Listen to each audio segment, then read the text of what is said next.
We never know where life will lead us or what may hinder us along the way. But while every day can feel like one big question mark, it doesn't have to. With the right insights, strategies, and solutions from Western and Southern Financial Group, together we can look ahead to leave the unknown behind.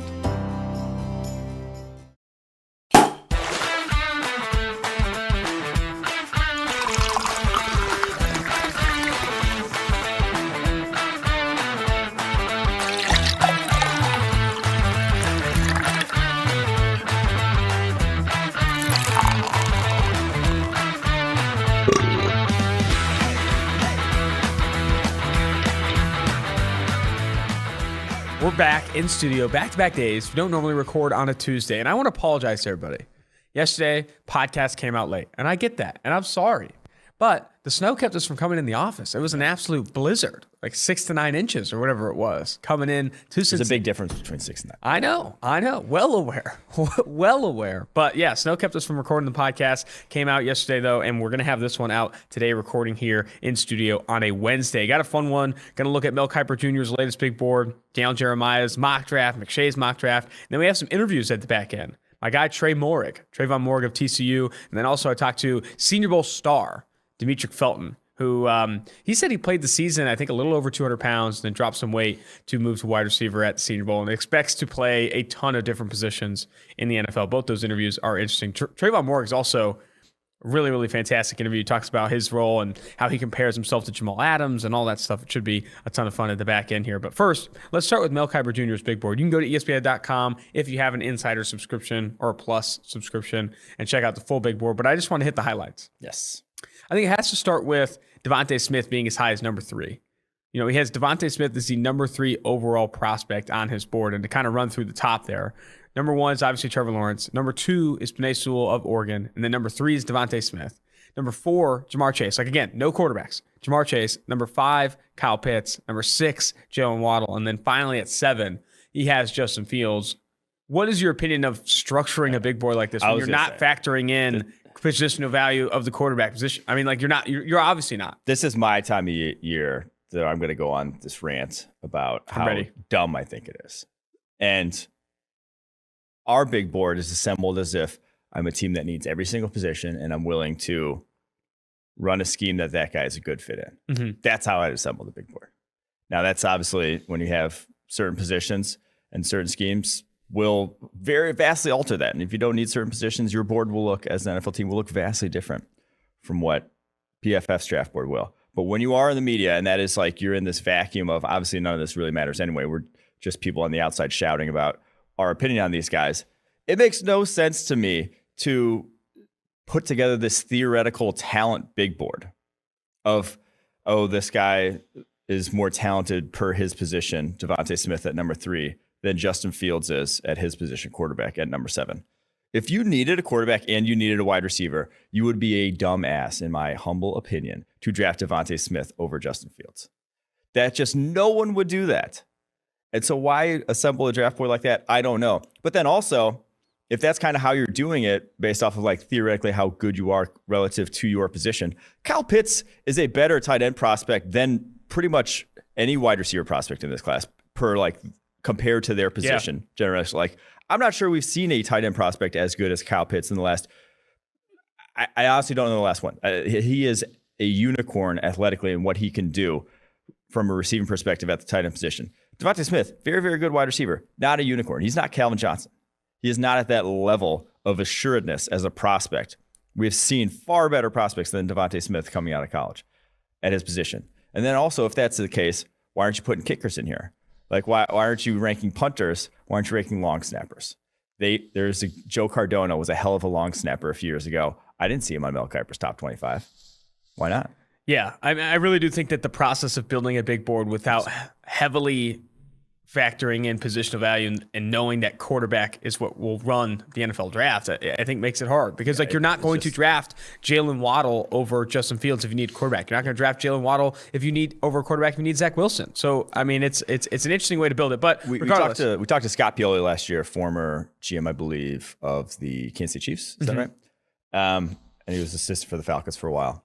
He said in their draft room, 2 boards, one of the theoretical talent level, their grades on guys stacked, and then one based off of what they actually need on their team and how impactful that guy could be for them if they were drafted.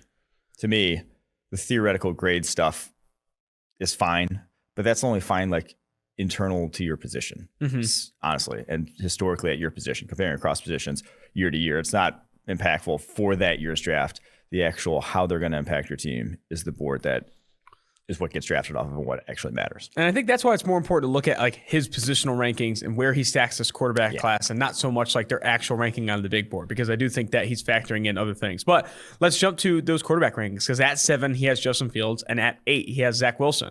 Has Fields ahead of Wilson. Do you think, ESPN, I think Todd McShay and Mel Kiper are the only 2 analysts really left that are consistently mocking Wilson or Fields ahead of Wilson. I think Wilson is the kind of consensus number 2, is he not? Or is that? That's what I've gathered. And how I just think the NFL will see it eventually. And obviously it's not even the NFL, it's the Jets. It's Joe Douglas. That's who has to make that decision. So I do think it will ultimately be Wilson. I feel fairly confident that it'll ultimately be Wilson. Like Fields is damn good too. Yeah. And I've said if you're willing to really buy in to the running game, if you got a stacked offensive line, and that's going to be a big part of what you want to do, you could have Fields as a better grade than Wilson. Like Fields can be better for your team than Wilson. Where I don't agree with that is he has Mac Jones at 12 and then Trey Lance at 13. Having Mac Jones ahead of Trey Lance, the only person I've heard have that take is Anthony Tresh. PFF's own Anthony Tresh saying Mac Jones is a better prospect than Trey Lance. So I think the argument for that is that Mac Jones has played a lot more good football in his career, in his collegiate career. Like he has shown from a production standpoint, a success standpoint, a lot of things you like at the quarterback position. While Trey Lance, yes, he had success in 2019, but has only played 1 game since then against Central Arkansas. Didn't even look all that great.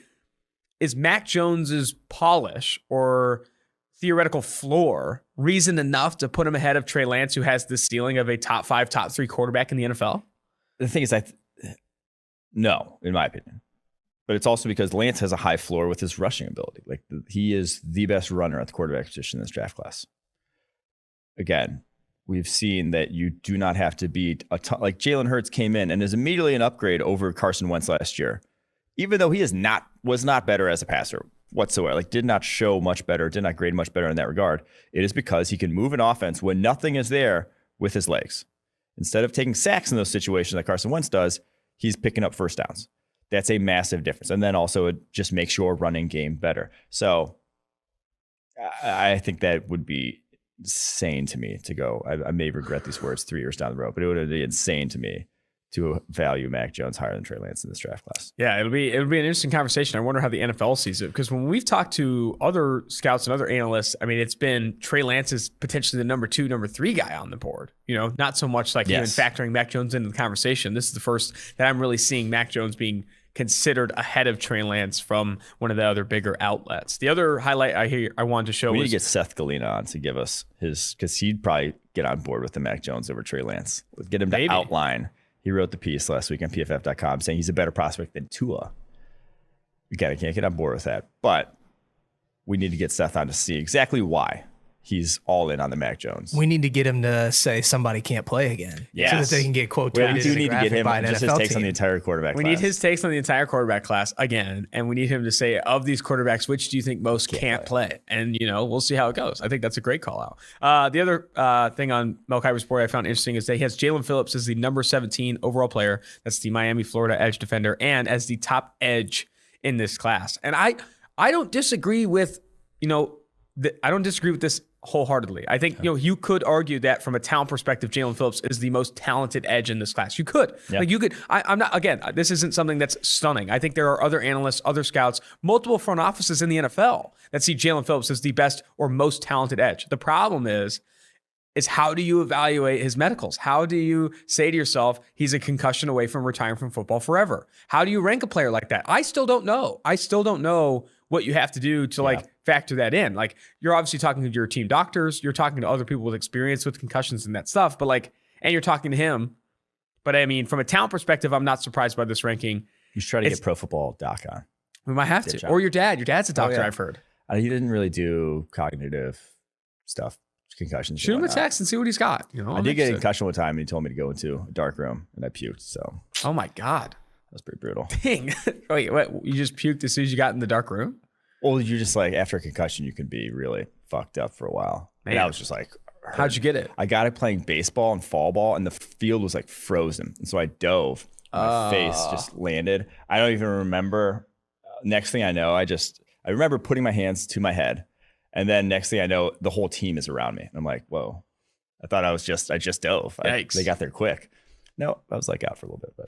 And we've said this 1,000 times, but I really do think this edge class, every single analyst is going to have a different set of rankings. Like it's going to be, Phillips is going to be one, Pay is going to be one, Oway, like all of that is just, there's going to be a huge carousel of who's edge one in this class. And it'll be interesting to see where they fall out because I do think there are a ton of athletic freaks like Phillips, like Rousseau, like Pay, like Oway that will likely come off in the first 32 picks. It's just how they stack up will really be kind of dealer's choice. Last one here, Kelvin Joseph, Kentucky cornerback, is the number 25 player on Mel Kiper's big board. Yes. We have not talked about this guy at all. We have not. He's a redshirt sophomore. Transfer from LSU. So like redshirt sophomore, first year playing at Kentucky this past year, I wasn't on the radar. Like I did not really know about him until he declared for the draft. And I'm not putting him top 25, but if you watch his Alabama tape, he held up about as well at cornerback against Alabama as anyone else. Now, if you watch the rest of his tape, not nearly as ideal. Like he got toasted by Kyle Pitts on a post route this year. Like it was 60-yard touchdown, and it was on him, and he was not catching up to Kyle Pitts in the open field, which a little scary, obviously, because Kyle Pitts, fast, not that fast. You should be catching up to Kyle Pitts if you're a top-tier speed guy at the cornerback position. But he's got the NFL body. He was real jumpy on his tape at Kentucky that I'm not getting on board with 25 overall. But like he has probably the sort of hips and body type that's going to be coveted highly. You brought up Kyle Pitts' 40 time, and I was talking to Brevin Jordan last night, the Miami, Florida tight end, and he was talking about Jalen Phillips and Gregory Rousseau having to block him in practice and all this stuff. He says Jalen Phillips probably running 4.5. Oh wow! Can you imagine? Can you imagine? Everyone I've talked to about Brevin or Jalen Phillips is like, yeah, he's probably going to run a 4.5. Like, yeah, he's the fastest player first. Holy shit. He said he ran with the skill players. Jalen Phillips runs with the skill players at Miami. Oh, that was Cameron Jordan's thing back at. Was he? Yeah. Oh, wow. At Cal. He would always work out with the skill guys, and he was like 285 though. He was even bigger then. Incredible. All right, a couple more highlights here. His wide receiver rank. So in addition to his top 25, he also does in his big board positional rankings, like top 10 at each position. And for his wide receivers, I found this interesting. So he obviously has like the big three in this class, which is Devontae Smith, then Jamar Chase, then Jalen Waddle. Mm-hmm. Everyone has those three kind of as the top three receivers in this class. But after that, it goes Kadarius Toney, Elijah Moore, Tutu Atwell, Terrace Marshall, and then Rashad Bateman. Rashad Bateman all the way down at what? That would be eighth ranked receiver in this class. After Tutu, after Terrace, I find that kind of insane. The Tutu stuff I don't get, man. He can fly, but that to me just guys are falling in love with speed. And there's a lot more about playing receiver than just speed. I do think the game has evolved. Certain offenses, you can utilize speed nowadays more than ever. Like you can get those guys free releases. You can just take advantage of the fact that they're fast and they don't necessarily have to bring much more to the table to make an impact. But if I'm putting them ahead of a guy like Rashad Bateman, who I think can make an impact everywhere on the football field, that's a tough ask for me. I just think Rashad Bateman's so polished. You just know what you're getting with Rashad Bateman. Those other guys, I guess Elijah Moore is pretty polished too, but he's more of a slot. The other guys, you just don't necessarily know. Terrace Marshall's probably physically more gifted than Rashad Bateman, but is nowhere near the polished type route runner that Rashad Bateman is at this point. I could see, starting to consider, and it is a skill position. Yeah, it is a skill position. I can see starting to consider Kadarius Toney or Elijah Moore over Bateman. But I can't buy into the idea of Tutu Atwell and Terrace Marshall over Rashad Bateman because at that point, I think what it is really valuing is athleticism and speed. And it's like, hey, Terrace Marshall, better athlete over Bateman. Yeah. Tutu Atwell, better athlete, he's going over Bateman. Like you have to, at a certain point, say, hey, this guy's going to run maybe in the 4.5s, isn't and is super explosive or, short area quickness athlete, but like he gets open consistently, wins against press, really good ball skills. At 8, that is a bit rich. The other thing I actually went back and watched. I ranked all the wide receiver rankings are up on PFF right now, top 10.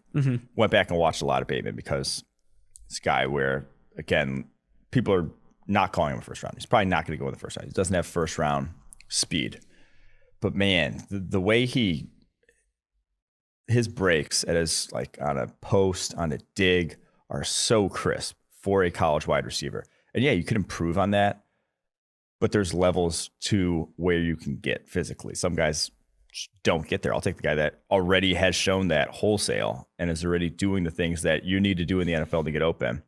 Rashad Bateman. And then after the catch too, he can make you miss and also can win like with stiff arm. He has a number of ways to gain yak. I just think he's the guy who probably, like I said, don't go in maybe top 25, won't go in the first round, but just everyone's going to be like the Michael Thomas of the class. That everyone's like, how did he fall? Oh, he wasn't a physical freak, but the guy wins. I think that's fair. I think originally I thought Rashad Bateman could slip in the back into first rounds, and I know we've mocked him there at times, but I do think the NFL ultimately values these freaks at the position more than Rashad Bateman. He ends up being a steal in the 2021 NFL draft. The other thing he had here that I thought was interesting was Rashawn Slater, the Northwestern offensive tackle, I think a top 15 player on PFF's big board, as the number 1 guard in this class. Did not have him listed at tackle. He had Penei Sewell, then Darisaw, and then I don't have his tackle rankings in front of him, but he did not have Slater. And then I looked further down, he has Slater at guard. Do you think he starts out at guard in the NFL? Depends on who drafts him. But NFL offensive line coaches like arm length. They just do. I was watching a video of Paul Alexander, friend of the pod, the other day, talking about he hates short-armed, he hates sub 33-inch armed tackles. He just says gives you fewer ways to win because a lot of pass rushing moves, it is a contact game. It is who can get into whose shoulder pads. Who can get into whom's? You're the editor. I don't know what you're saying. Okay. Who can get into whom's shoulder pads? And when you don't have that length, when you're out lengthed, sounds so weird to say, by multiple inches. I don't know what I'm going with. If you're out lengthed by multiple inches in a tackle edge interaction, you're behind the 8 ball. You have to be damn good to overcome that consistently. So I could see teams just being like, no, we'll kick him at guard because we know he'll be good there. It's difficult being out length in any situation, honestly. And I think that's where I think Paul Alexander is really right. They're like, it fucks with your manhood. I mean, talking to Jonah Williams, I think that was like the biggest question with him because of his arm length. But he does talk about like ways to like make up for it in other areas. But I do think there is no questioning that you are behind the 8 ball. It is not like, oh, it's not a disadvantage. No, it is a disadvantage, but you have to find ways to make up for it in other areas. Obviously, there's some other tackles that don't reach that 34-inch mark, like Bakhtiari and Staley are always those guys who have done well, but it is going to make your life more difficult. Yeah. So, and Paul Alexander said 33, which I think Slater's supposedly under 33 also, which is very low. Yeah. All right. The defensive tackle class, I thought he ranked interestingly, none in the top 25 of his rankings, but he did have it as Iowa's Davion Nixon, then Christian Barmore, and then Levi Muzurike as his top 3 interior defensive linemen in this class. You're not buying into the Davion Nixon hype. No, I'm not. He's not consistent whatsoever.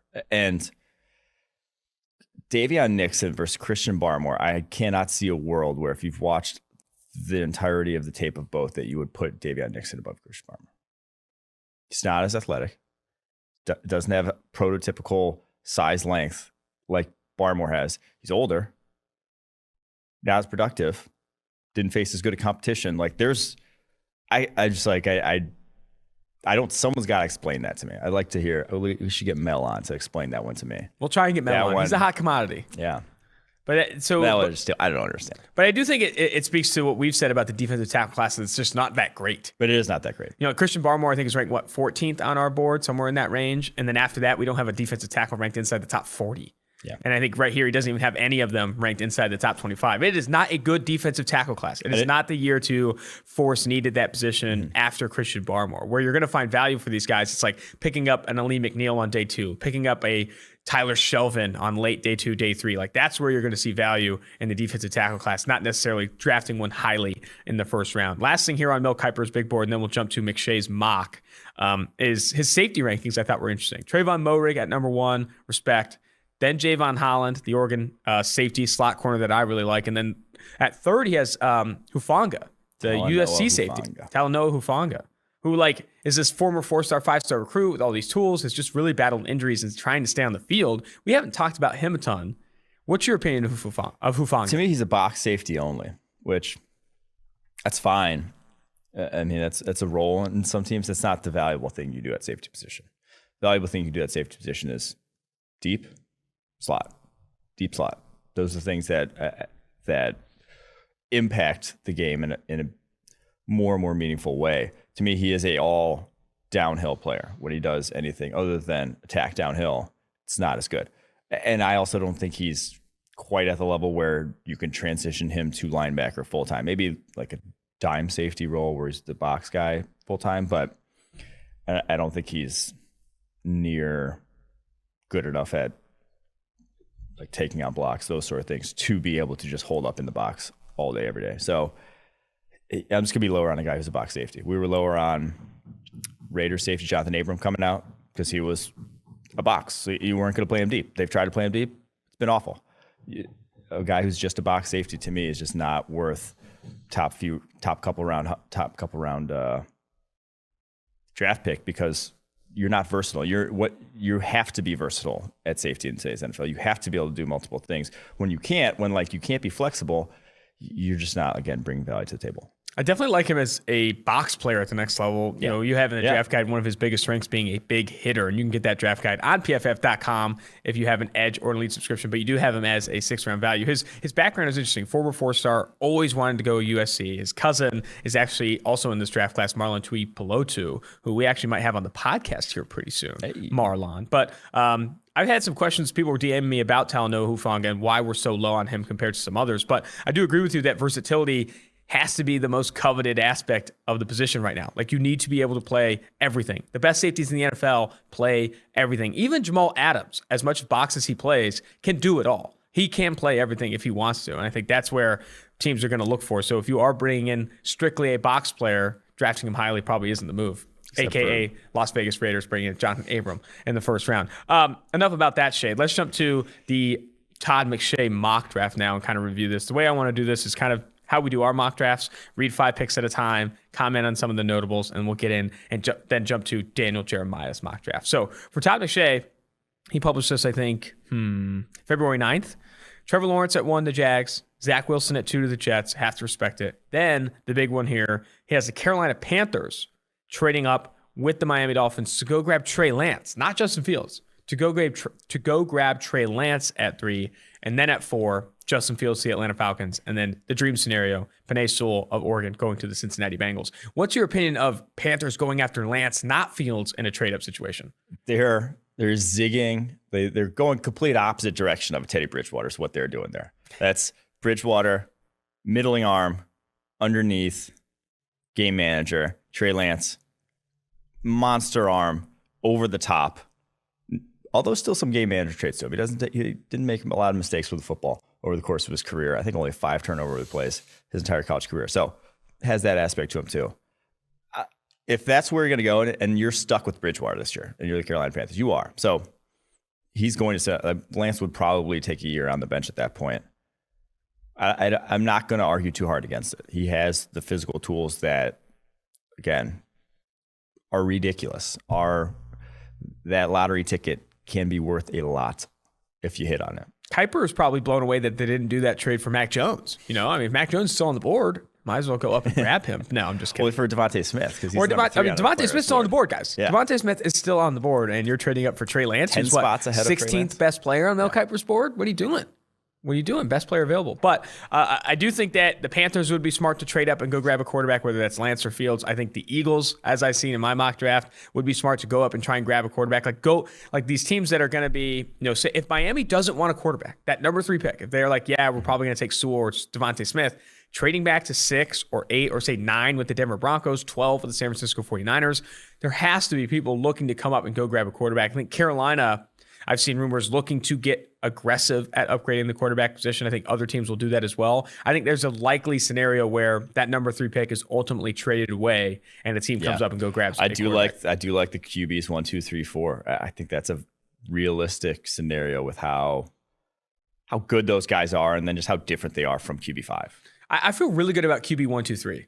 Yeah. Especially if Miami trades out, or like only if Miami trades out. But I'm kind of banking on that. I could see the Atlanta Falcons, after being mocked to quarterback a ton, get out of it and then ultimately grab like a receiver or something at 4, or say Penei Sewell at 4 and say, hey, we're building around Matt Ryan. All this smoke about the quarterback position, we're not doing it. Something like that.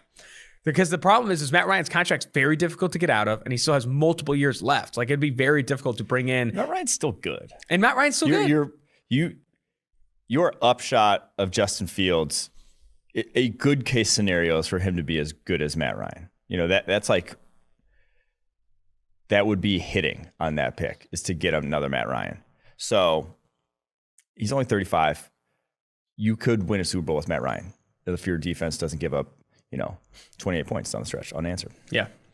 Number 6, he has the Philadelphia Eagles taking Jamar Chase. A little run on receivers here. Lions grabbed Devontae Smith of Alabama. Lions fans want a receiver. They know Kenny Golladay could leave. They know they might tag him, but also Marvin Jones, Danny Amendola. A lot of free agent wide receivers. The Detroit Lions fans, from what I've seen on Twitter, really want a receiver here. They get Devontae Smith in Todd McShay's mock draft. The Dolphins, after trading back with the Carolina Panthers, grab Jalen Waddle, pair him back up with Tua Tagovailoa. At 9, Patrick Surtain goes to the Denver Broncos, and at 10, Caleb Farley goes to Dallas Cowboys. That we consistently see. Yeah, Farley and Surtain going 9 and 10 has been chalky of late.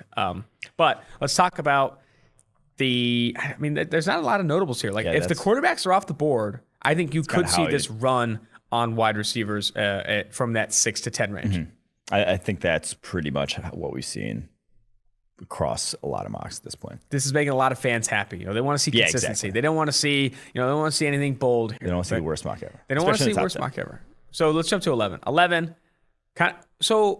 the New York Giants end up grabbing Kyle Pitts of Florida. I could see him stepping in ahead of, say, a Waddle or Smith or Chase even, for a team that really wants to get aggressive at winning over the middle of the field and bringing in a potential top 5 tight end in the NFL. But if he does fall to 11, Evan Ingram should not keep you from bringing in Kyle Pitts, Giants fans. And you do not need to force the 4th best receiver on the board in this situation. Like, if Chase, Waddle, and Smith are gone, grabbing Kyle Pitts is not a consolation prize. It is a freaking first place prize. That is awesome for your offense, I think, and Daniel Jones. That's the thing about Kyle Pitts and his skill set. It's not redundant to anyone in the NFL, besides maybe Travis Kelce or Darren Waller. Like, it's not a redundant. Even those teams would take exactly. Like, even those teams, though, would want. It's not a redundant skill set. Like, those guys can share a field, him and Evan Ingram. You're not just saying, oh, we run only one tight end on the field at a time. Sorry, Ingram, you can't play now. Sorry, Pitts, you can't play now. No, Pitts could just go play wide receiver for this down. That's fine. He's very good at that too. Like, that's the beauty of having a guy like that, is that you're wholly flexible in terms of what you can do. That it's not just saying, oh, we have a tight end. No, thank you, generational talent. This one's wild to me. Yeah. Number 12, Chicago Bears. They trade up. They trade up to San Francisco and grab Mac Jones of Alabama. At 13, Rashawn Slater goes to the Los Angeles Chargers. At 14, Elijah Vera Tucker goes to the Vikings. And at 15, which I think we've seen a ton, Micah Parsons of Penn State falls to the New England Patriots. Let's talk about the Bears trading up from 20 to 12 to go grab Mac Jones. Bears quarterback situation, we're going to have to dive into like free agency. I think next week we should probably start to go through what we think teams should do. We'll probably do like a preview of each conference. But the Bears are the one team that I don't think they're going to be in the quarterback in the draft. I don't think so, because Ryan Pace's job is on the line.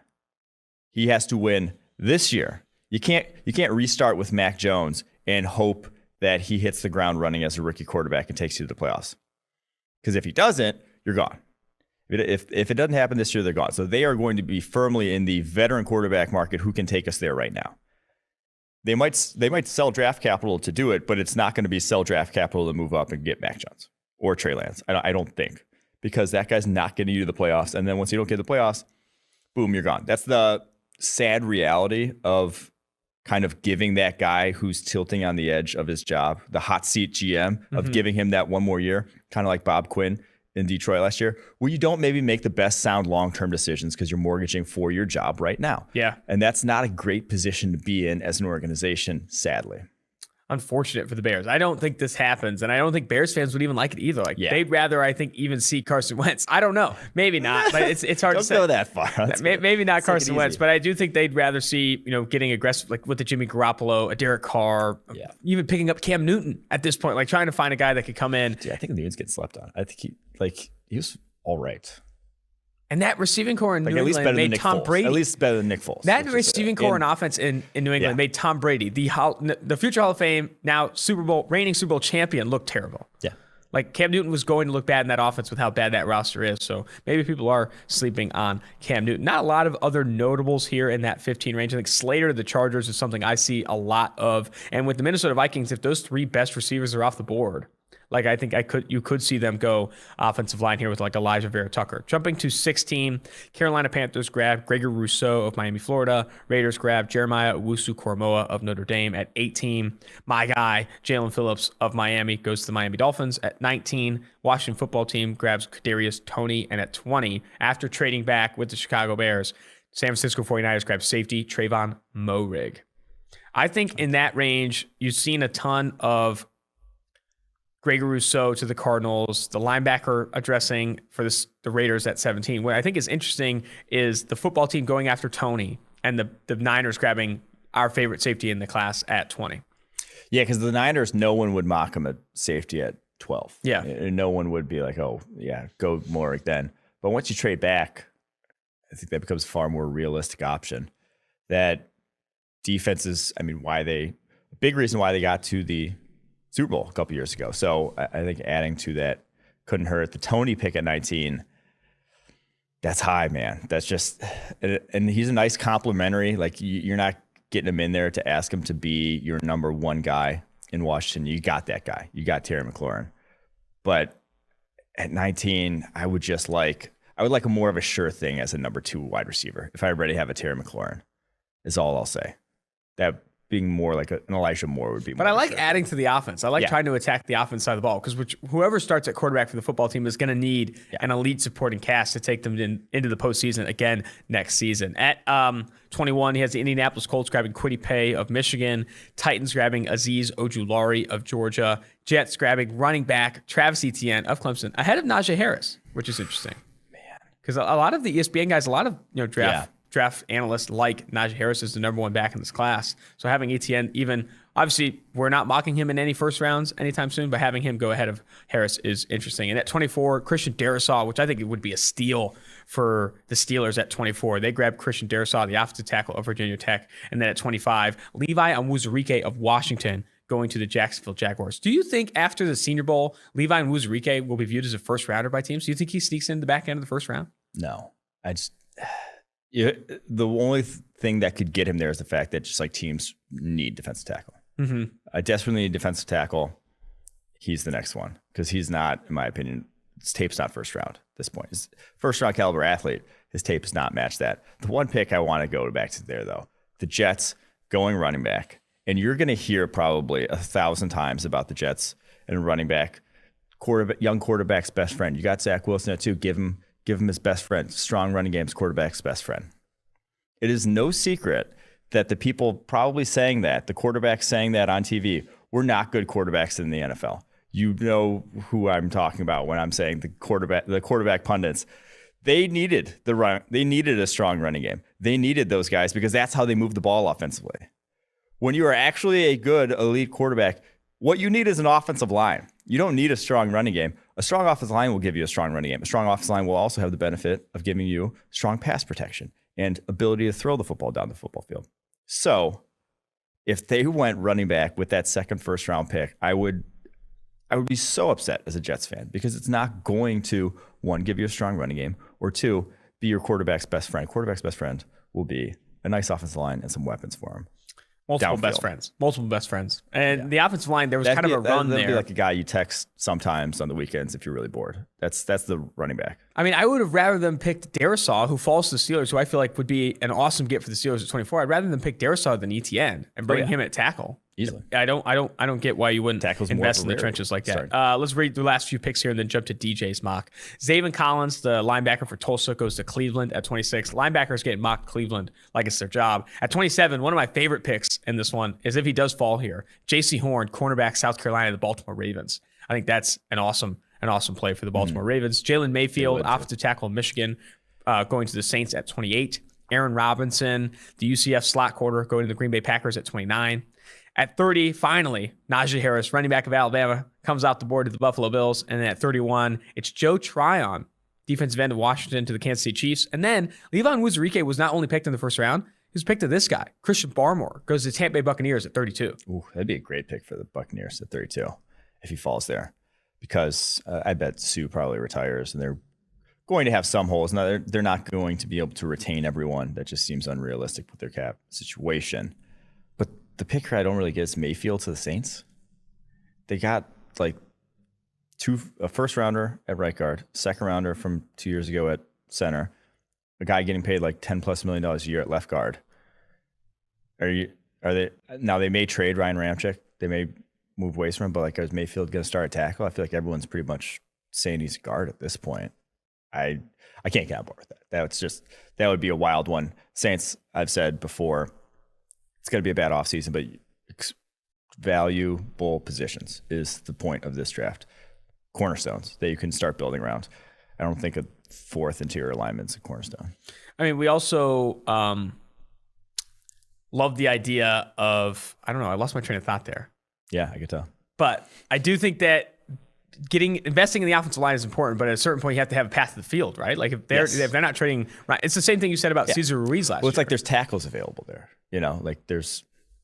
Plus, if you Mickey are Loomis is trading trading up anyway. Mickey.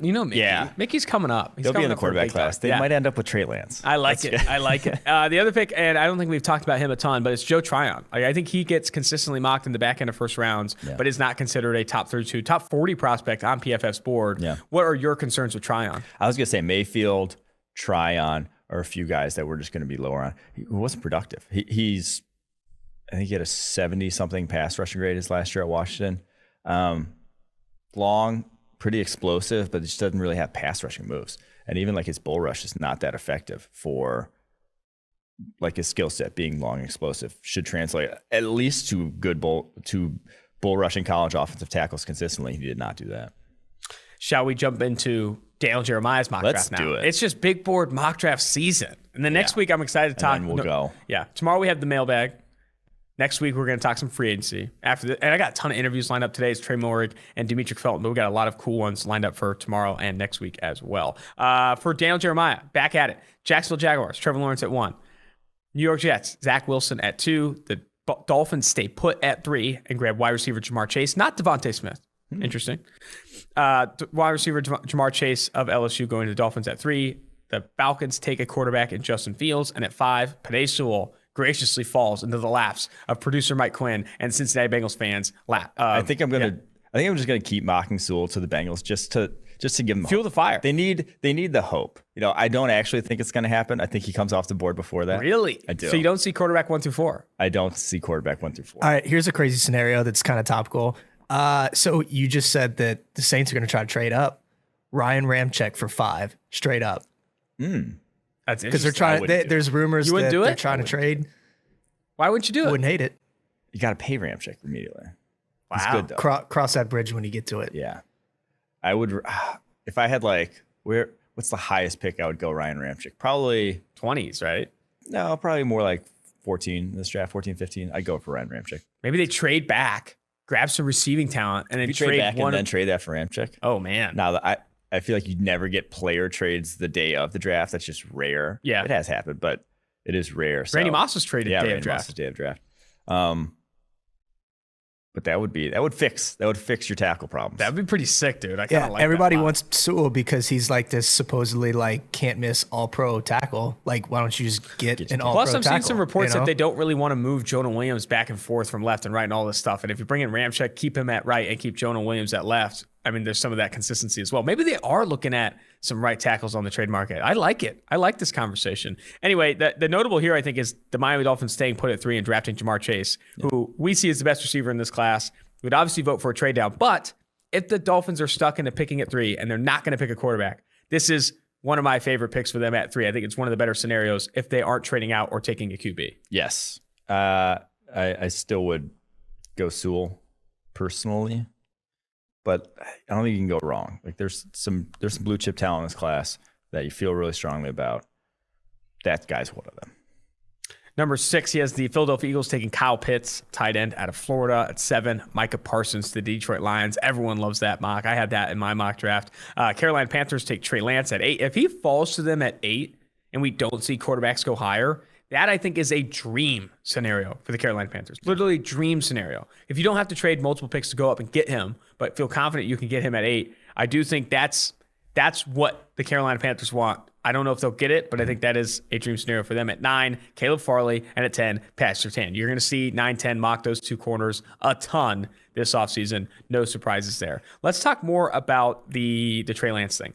So we already seen this mocked in Todd McShay's, but they had to trade up to 3 to go get him. Staying put at 8 and getting Trey Lance, is that not the best case scenario for Carolina?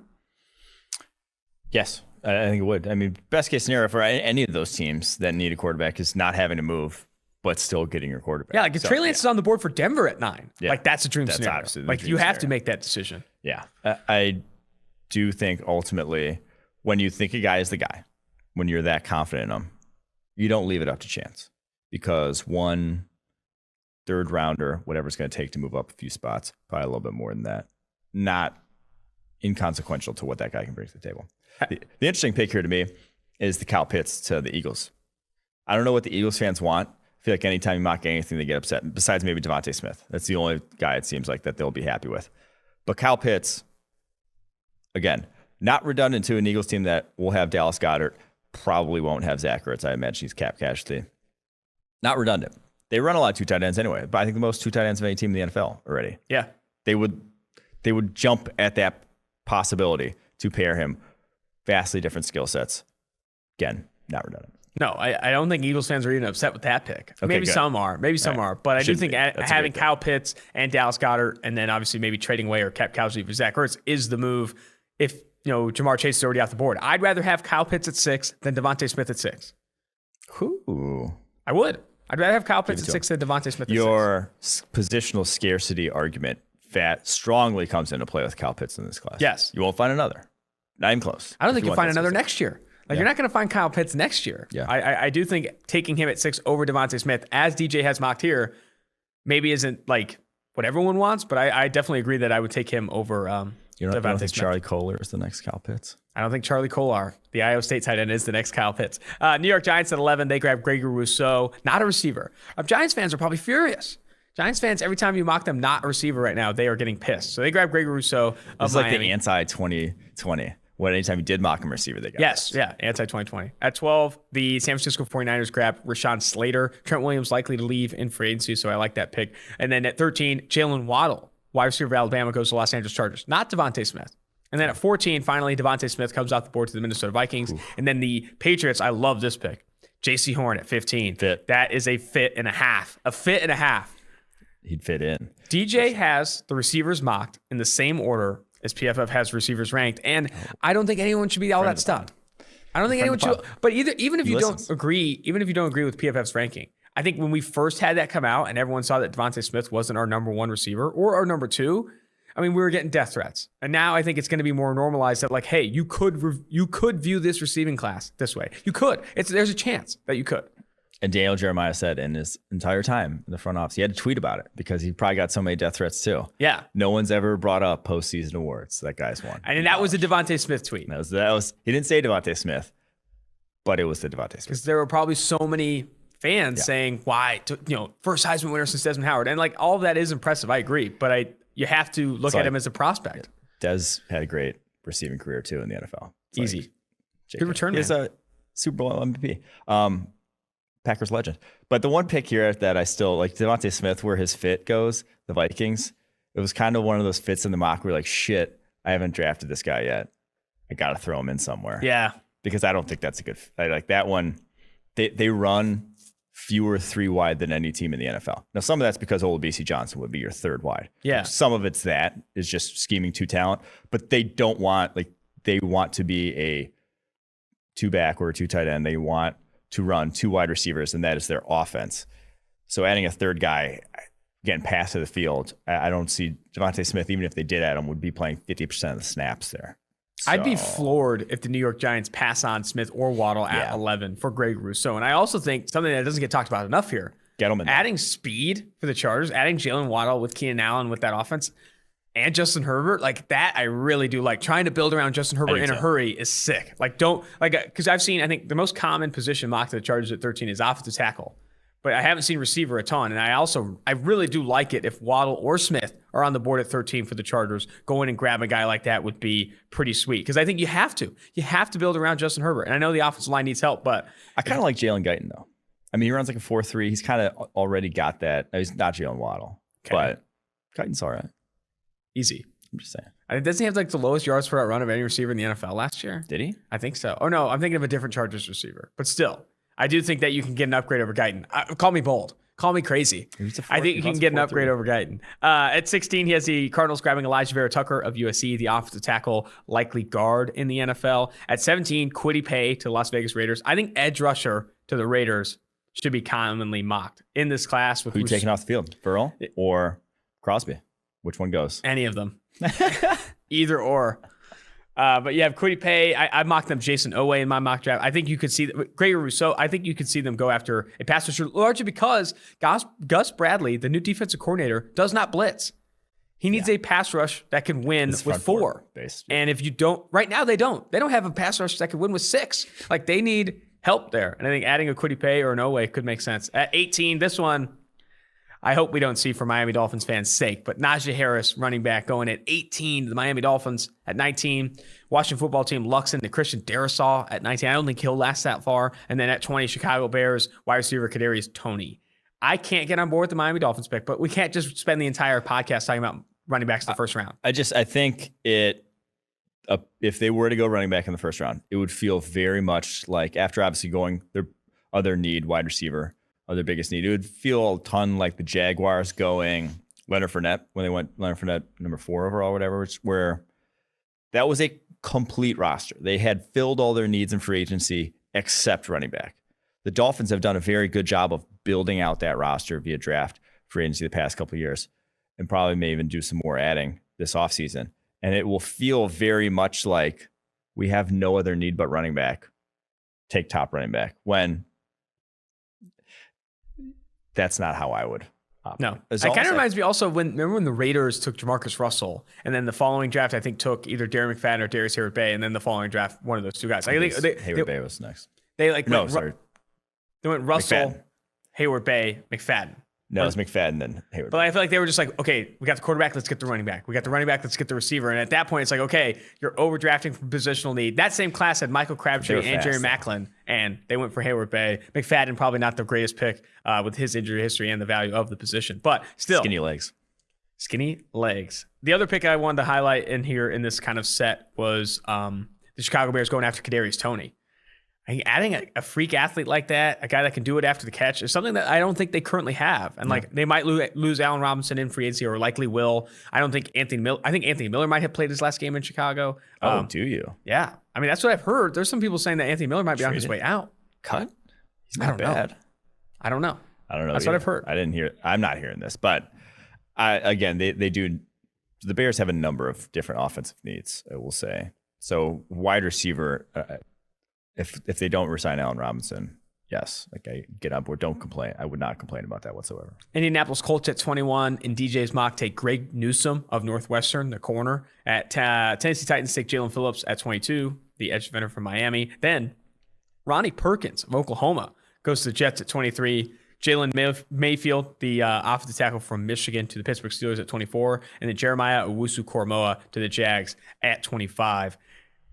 Two names that I don't think we see consistently mocked in the first round here. Yeah. 21, Indianapolis Colts grab Greg Newsome. And then at 23, the Jets grab Ronnie Perkins. Your opinion on those two prospects? Colts and Newsome they're a team that's going to be high on Newsome. That's what they like.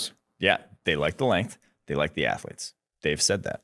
That's how they scout. Now, they haven't had the best luck in terms of drafting cornerbacks. Like, oh gosh, who's the guy's name? Rocky Sin? Rocky Sin has not been great for them. they've been much, much better in evaluating those guys in free agency, like when they added Kenny Moore, when they added Xavier Rhodes this past year. But the draft, that sort of blueprint for how they draft, has not been the best. But they're a team that would covet a guy like Newsome that highly. Then the Ronnie Perkins one I love. That guy, the more I watch him, he's got that burst and can play low. And when you can bull rush at under 250 pounds, I think you can do that. That's the guy I want. He's also like a high motor guy. Yeah. He's like effort. He's got effort, explosiveness, physicality, athleticism, all this stuff. And also, I want to look more into his background because he was suspended for the first part of the season for something. I think it was a drug test. I think there's some opportunity to look into his background, look into his off field. But on the field, what you see is a guy that shoots out of the cannon at the snap. And I think anytime you see those explosive pass rushers, man, it gets you excited. I start to get interested. All that stuff starts to come down. All right, last few picks here. Joe Tryon, again, mocked at the back end of the first round. This time he goes to the Cleveland Browns at 26. Trevon Moehrig, safety, going to the Baltimore Ravens at 27. Saints grab Mac Jones at 28. That would be quite the scenario for the Saints. I don't know if Mac Jones lasts that far. He lasted that far in my mock too, but I do think Mac Jones at 28 would be a fantastic situation for the New Orleans Saints and Mac Jones. Like that would be a good situation for Mac Jones. That's an ideal situation for Mac Jones. At 29, Tevin Jenkins of Oklahoma State goes to the Green Bay Packers. At 30, Azeez Ojulari to the Buffalo Bills. At 31, Landon Dickerson, even after the ACL tear, goes to the Kansas City Chiefs to go play center. And then Nick Bolton, linebacker, goes to the Tampa Bay Buccaneers, likely to replace Levante David if they do lose him. I would like that because he's an NFL ready guy. You can come in and I feel like year one, you're not going to be Levante David, but year one, he's not going to be a liability. Whereas other linebackers in this class can't necessarily say that about. The one pick I want to highlight here that I would just cry, obviously, the Green Bay Packers. If they pick Tevin Jenkins, offensive tackle, just Elkton Jenkins is their tackle of the future. Get on board with it, everybody. He's incredible. What was he, an all-pro guard this year? Was he? He was great this year at guard, whatever he was. All-pro guard in my eyes, can be an all-pro tackle. He is that talented of an offensive lineman. If they're drafting offensive line, make it mid-rounds, make it interior line, which they did a ton of. They just drafted 3 guys in the late rounds last year in the interior. Other positions, prioritize Green Bay. Rashad Bateman's still on the board in this situation. I think Rashad Bateman there at 29 could be the move for Green Bay. Trying to manifest. Again, in both these mock drafts with McShay and Daniel Jeremiah, it has the Baltimore Ravens addressing the secondary, even though that's still already a strength for them with Marcus Peters, Marlon Humphrey, etc. Adding safety Trevon Moehrig, or in McShay's mock, adding J.C. Horn. Like, I love continuing to throw resources at secondary when value makes sense. I think Moehrig would be a value here. I think Horn would obviously be a value at 27. I really do think buying into that strategy for the Baltimore Ravens would be really sweet to see. That's going to do it, man. Went some mock drafts, went some big boards, and then now we're going to jump to some interviews with Trevon Moehrig. What a tease. With Trevon Moehrig, and then also UCLA running back / receiver Demetric Felton. Let's get it. Joining 2-for-1 Drafts podcast is former UCLA running back, wide receiver. I don't know what to call you these days, Demetric. Demetric Felton of UCLA, fresh off a fantastic Senior Bowl performance that honestly put you on the map for a lot of people. PFF has been big on your game though since 2019. You know, Mike and I on our podcast said we thought if you came out in 2020, you'd be one of the better running back prospects coming out. Obviously, you decide to go back to school, play UCLA, and now entering the 2021 NFL draft. It's great to have you on the podcast, man. I hope you're doing well. Thank you, man. I appreciate you guys having me. Of course, dude. Let's talk about the Senior Bowl. It's the elephant in the room, and rightfully so. You had an absolutely stunning Senior Bowl. Got down to 189 pounds, played a bulk majority of the reps at wide receiver, and put on a clinic. Let's call it what it is, Demetric. Put on a clinic in the one-on-ones. I've talked to multiple receivers in previous Senior Bowls. Terry McLaurin, KJ Hill of Ohio State, both Ohio State guys, Denzel Mims. They talk about you make your money in the one-on-ones, and you did that, my friend. What was your motivation going into that week? What was your mindset going into that week at the Senior Bowl to take on the one-on-ones and really play so much wide receiver as you did? My mindset was just to show people that I can do it. You know, I didn't get a lot of chances at UCLA to show my versatility at the wide receiver position. And, it was something that I've always been working on. And so I was just excited to get the opportunity. Yeah, was part of your mindset also to kind of drop weight? What did you play at weight-wise at UCLA this past year? Yeah, this past year I got up to 200. pounds, and I dropped a little bit of weight just to get, just stay fast and whatnot. But yeah, like I just wanted to be able to show that I could play receiver. Jim Nagy, he wanted to bring me on as a receiver. And so I was excited just to show that side of my game. Have you received any feedback maybe from your agent or from NFL teams about what position you should look to play in the NFL? Or are there teams talking to you about playing this hybrid running back wide receiver role? Do teams see you as just purely a slot? I'd be interested to know like what you're thinking right now in terms of what position you'll most likely play or most play in the NFL. I already can tell you this, you're going to be a chess piece, but what do you think you're mostly going to play in the NFL? Yeah, I mean, that's a hard question for me to answer as well, because when people ask me like what position am I the best at, I just say I'm the best with the ball in my hands. So you can either happen at running back or receiver, just put the ball in my hands and I'm gonna make plays. So that's the way I see it, and I think I can be successful at either position. So it's up to the team really to choose where they want to put me. And versatility is massive in today's game for all skill positions, really. Being able to play at outside receiver and in the slot receiver and in the backfield. All those things come into play with how creative offenses are getting. The edge in the NFL right now is getting creative with your skill players. So I think you're in the right mindset to try and play everything. I want to turn back the clocks a little bit. You were a former 4-star recruit at wide receiver. That's how you were recruited to UCLA as a 4-star wide receiver. You played wide receiver your first season there with the Bruins and then made that pivot to running back. What went into that pivot? What went into that change for you, and why did UCLA want to put you in that position? Okay, so the running backs coach, Deshaun Foster, he always thought I could move into the running back room and have wanted me to, but previous coaches didn't want to move me there yet because I played mostly running back in high school, but UCLA wanted to convert me to a receiver. So I went there as a receiver, and, I was learning how to run routes and everything. And at the beginning of fall camp, my junior year, our starting running back, Joshua Kelly, who's on the Chargers now, he got hurt. And so they needed they wanted to add some more depth just in case he wasn't able to come back. And so they asked me if I wanted to move, and I was like, okay, I'll do it. So I moved, worked up the ranks, and was able to play running back. Next man up mentality. You love to see that, man. That's awesome.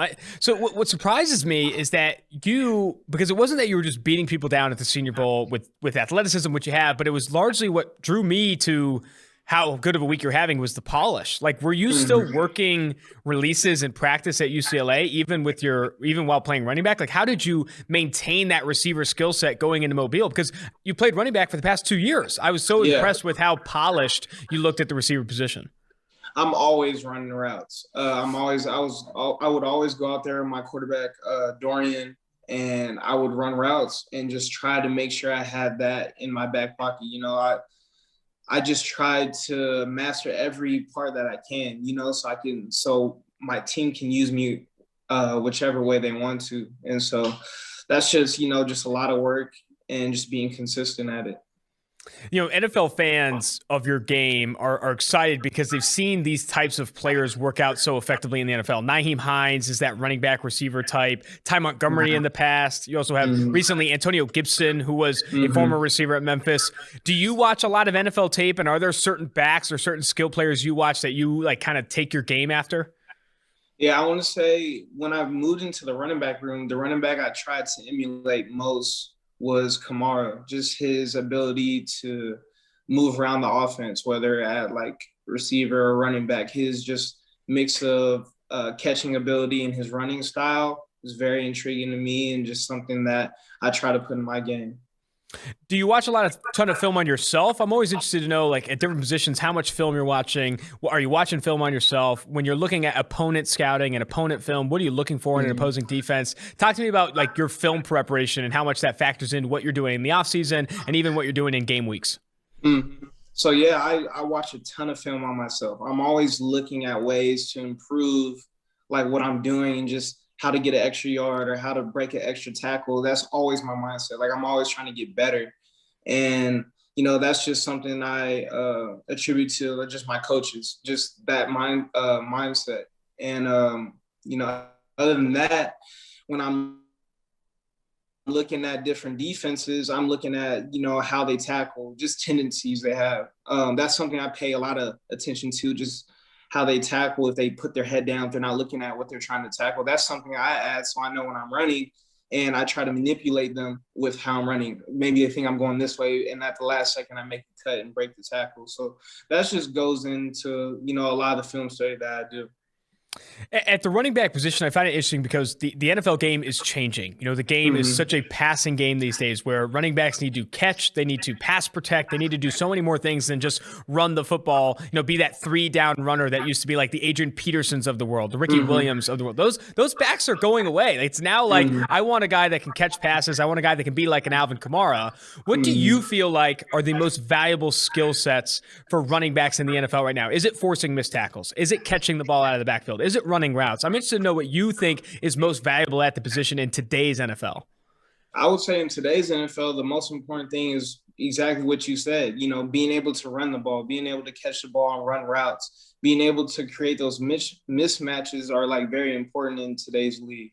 And so that's something that I tried to put in my game so NFL coaches can see and be like, okay, we need that type of guy on our offense.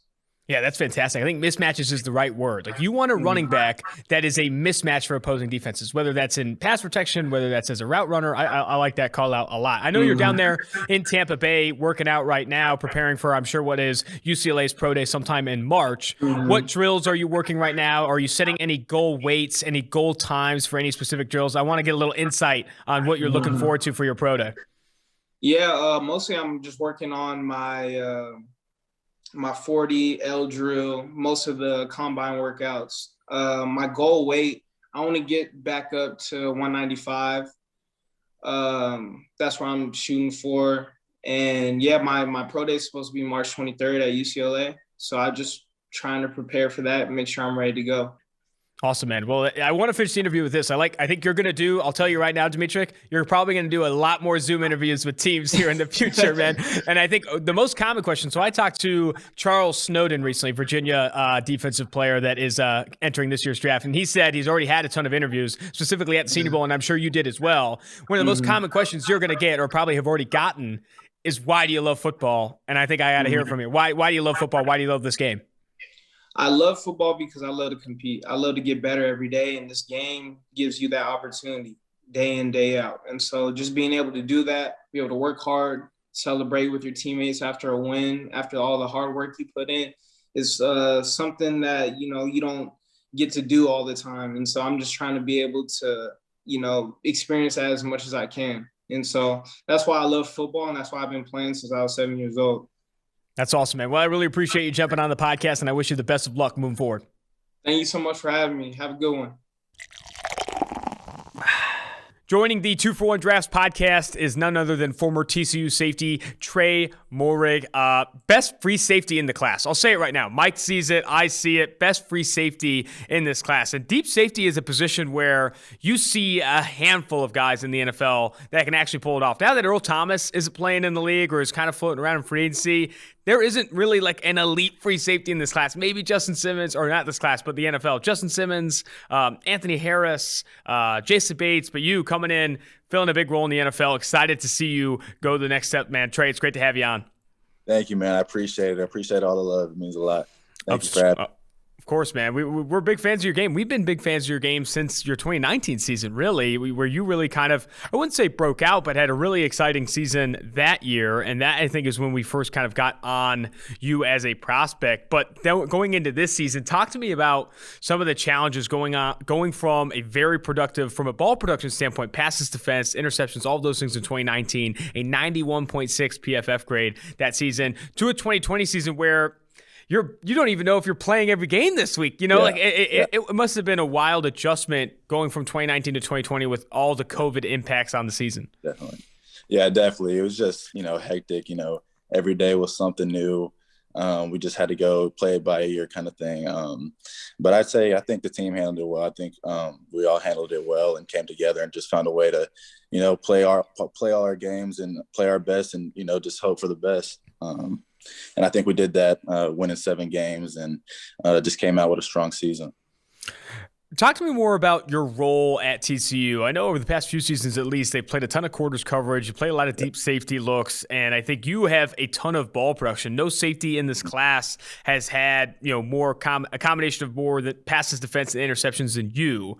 Yeah. Is that so much of it? I know a lot of that is the role that you're playing, but also a lot of that is that those instincts are that pre-snap recognition. What do you think feeds that level of ball production for you? Well, I think just over my college career, I think it's a testament to Coach P's defense. His defense just allowed me to show my versatility, whether it be, like you said, single high, two high in the slot, in the box. So I think just, playing under him and getting coached under him and all the other coaches just allowed me to show versatility. And I was comfortable. I learned how to play each spot, and I was comfortable in each spot. So they just allowed me to show off my skill set in each position.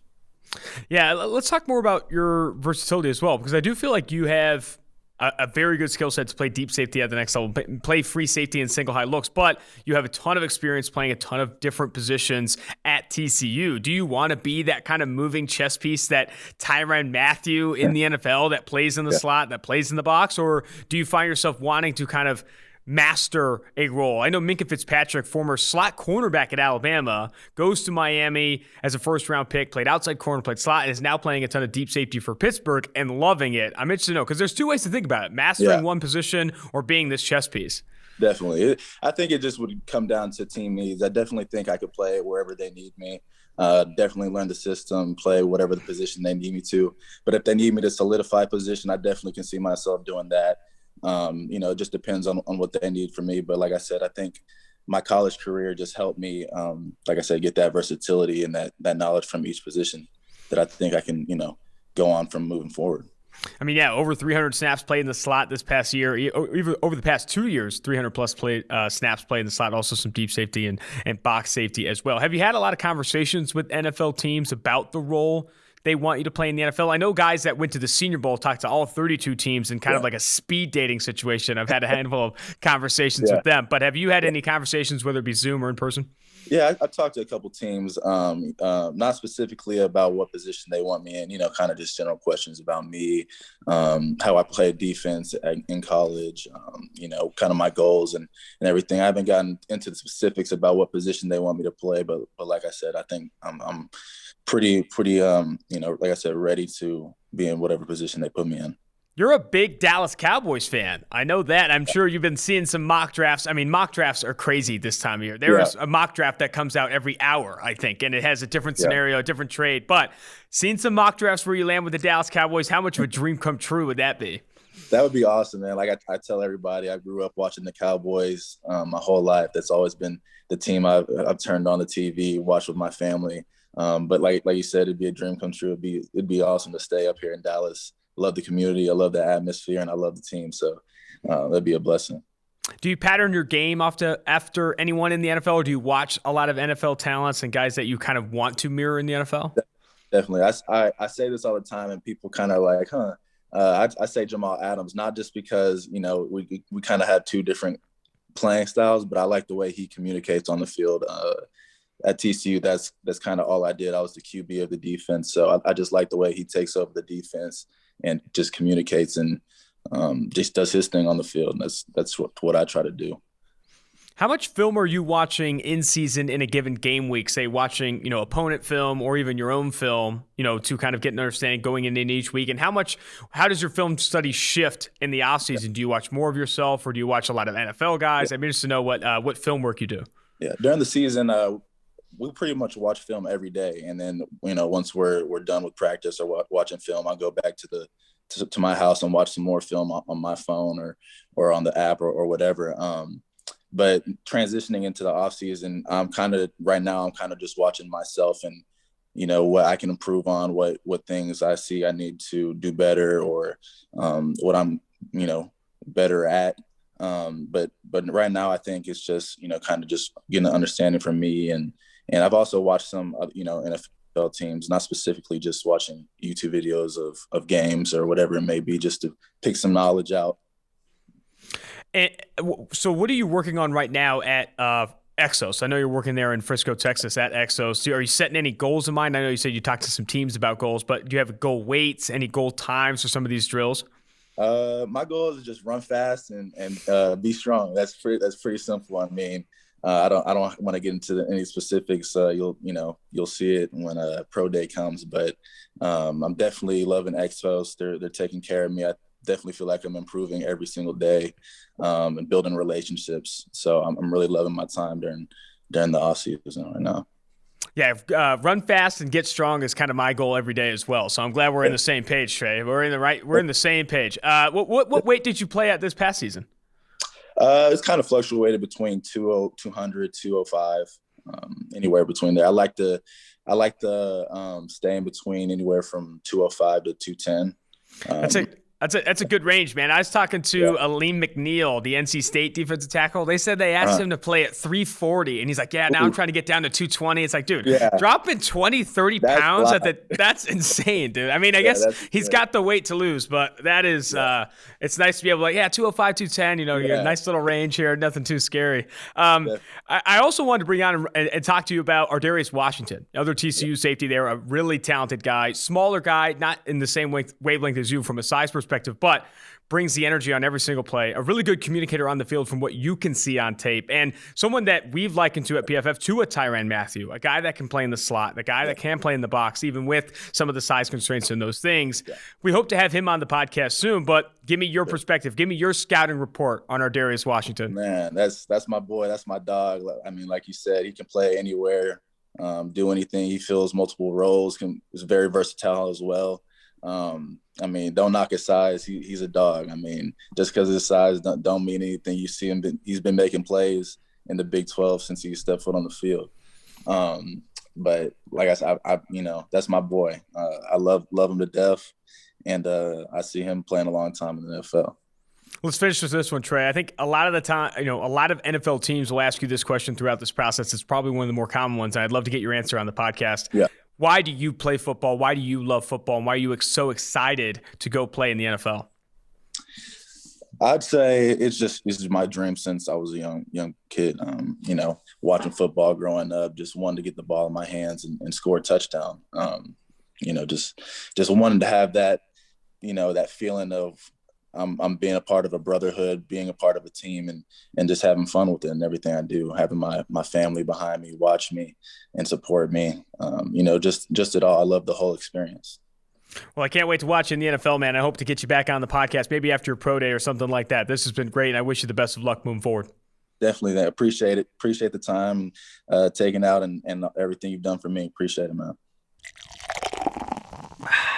I'm moving Trevon Moehrig up the board, Mike. I'm sorry. He has to come up the board. Cerebral dude, really smart player. I think he's going to consistently get better. He also wants to do some film review stuff with us in the offseason. Be on the lookout for that. He wants us to teach him football? He might be my guy at this point. No, he doesn't want us to teach us football. He's going to teach me some football. I was going to say, I would love for Ardarius to teach me football. Yeah. Demetric Felton, I mean, what he said, I think, about Kamara and how much he watched him. I don't know with where he stands from a weight perspective if he does ultimately play a ton of running back in the NFL, but I think ultimately he's going to be used as this kind of joystick chess piece, and he's buying into the idea. It's like, hey, I need to catch the football. I need to make plays after the catch. That's how I'm going to win the NFL. Imagine, though, using a joystick to play chess, like you just mentioned. That sounds like You've the never most done boring thing. You've never played joystick chess? You're trying to comp Demetric Felton to joystick chess. Awful. I'll do it again. He's the human joystick chess piece. Anyway, fantastic stuff on the podcast here. Make sure you rate, review, and subscribe to the pod. We're cruising right now. Everyone is in love with 2-for-1 Drafts. Show your support by rating, reviewing, and subscribing on Apple Podcasts. Until next time, Austin Gayle, Mike Renner, producer Mike Quinn, 2-for-1 Drafts.